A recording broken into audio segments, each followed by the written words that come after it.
question 22a, we're going to use the laws of BODMAS and do the multiplying before we do any addition. And when we have got two mixed numbers to multiply, again, we would use the law of turning them into a top-heavy fraction. So that will become 5 over 2 multiplied by 4 over 3. You can cancel down and then find your answer to be 10 over 3. That means we've got to add 3/4 plus 10 over 3. And when we're adding or subtracting, we need a common denominator. In this case, 12 is our lowest common denominator, which means for the fraction of 3/4 of multiplying it by 3 to get 9/12, and for the fraction of 10 over 3, we're going to multiply that by 4 and get 40 over 12. That gives us 49 over 12, which we can turn into a mixed number. So 12 divides into 49 4 times, with 1 left over, so it's 4 and 1/12.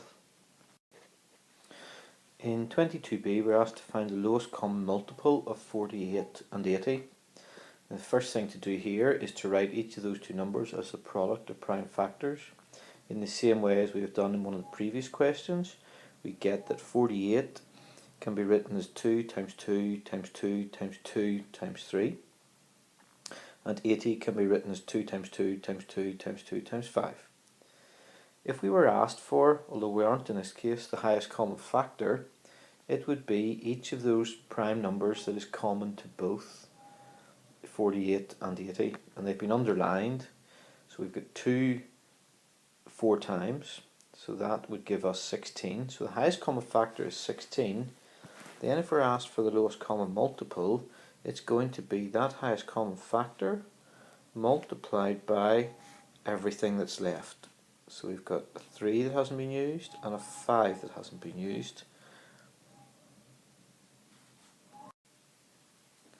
So when they're multiplied together, we get our lowest common multiple to be 240.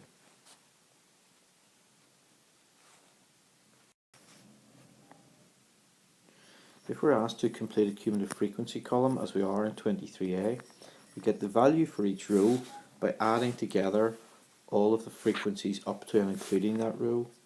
That means that in the second row we're going to get 12, which we get by adding the previous frequency of 4 plus the 8 from this row. Then the next row down we're going to get 23, which we get from taking the 12 previously and the 11 in the current row.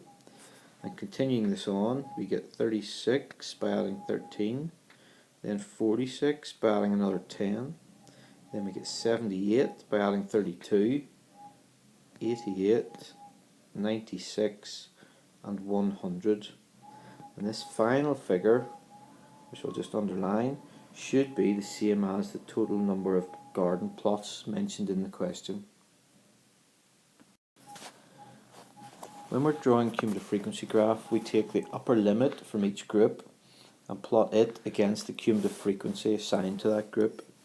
So the first group had an upper limit of 10 and a frequency of 4. The second group had a cumulative frequency of 12, but the limit in that group was 20. And then we plot those points and join them all in a smooth curve. Yours probably will be looking better than mine. Hopefully you've drawn it slightly neater than I have. If we're then asked for the median, we must first consider the total number of garden plots, which we know to be 100. Therefore the median is going to be in the middle, which is the 50th plot. We then read across until we hit the graph and down from there. So the median looks to be 50.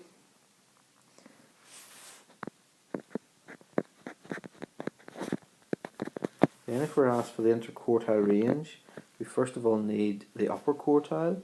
So again, because there's 100 plots, the upper quartile is the 75th plot. So reading that across, drawing in your guidelines.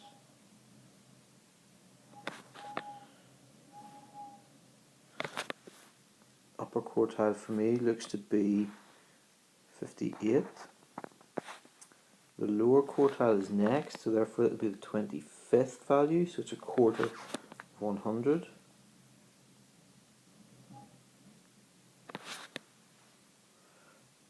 Again, for me that looks to be 32. Therefore the interquartile range is the difference between those two, so it is 26. For the final part of the question, we're asked to estimate the number of garden plots with a weight of at least 45 kilograms. Therefore, taking 45 kilograms and reading up the way, I'm getting 42. That means there's 42 plots up to 45 kilograms. Therefore, at least 45 kilograms means it must be 100 minus 42, which is 58 plots.